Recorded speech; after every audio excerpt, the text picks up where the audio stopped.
On December 18, 1951, Carlos Salinas de Gortari began his criminal career by killing his domestic worker with his brother at just the age of 4. Carlos was playing war with his brother Raúl Salinas and Gustavo Rodolfo Zapata. While the three were playing war, they shot a 12-year-old girl of indigenous origin identified as Manuela.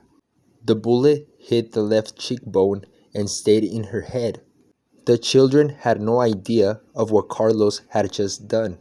When the other maid of the house, Maria Torres Garrido, asked them what they had done, they answered happily and with full satisfaction, "We killed Manuela."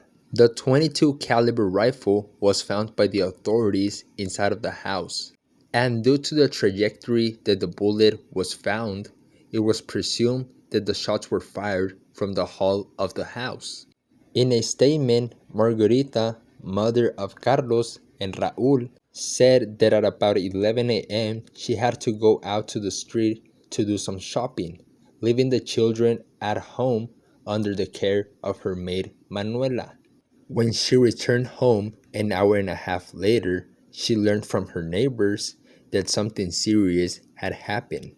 The police did not allow her to go into her own house.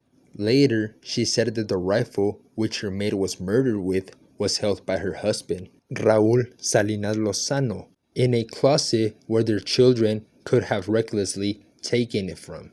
Carlos was asked by the authorities what had happened, and he happily said, "I shot her, I'm the hero," explaining later that they were planning to assassinate her maid, who at that time was dedicated to cleaning the house. A statement was also taken from Maria Torres Garrido, co-worker of Manuela, who said she had not realized how the accident happened, since she was at that time cleaning around doing her work.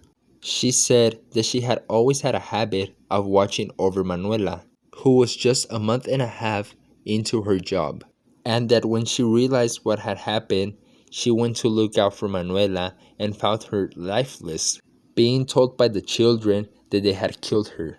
The children were later taken to a juvenile court where they were examined and evaluated. There, the judge and Gilberto Bolaños Cacho recommended psychiatric treatment for the boy Carlos Salinas with the intention to prevent the tragedy of becoming a traumatic event for him.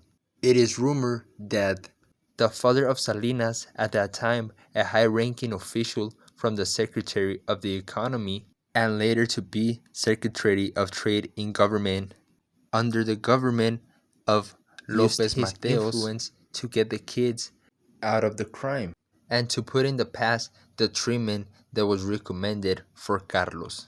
With his influence, he also helped to delete the news so the public could not find out what his son, Carlos Salinas, had just done. The newspapers from December 18 that had the news of Carlos disappeared. Only a few were bought because most of them were bought by quantity. And then they were disappeared so the news wouldn't run in the country. Carlos Salinas de Gortari would later become the 60th president of Mexico from 1988 to 1999 at the age of 40, where he was elected with a huge amount of accusations of electoral fraud.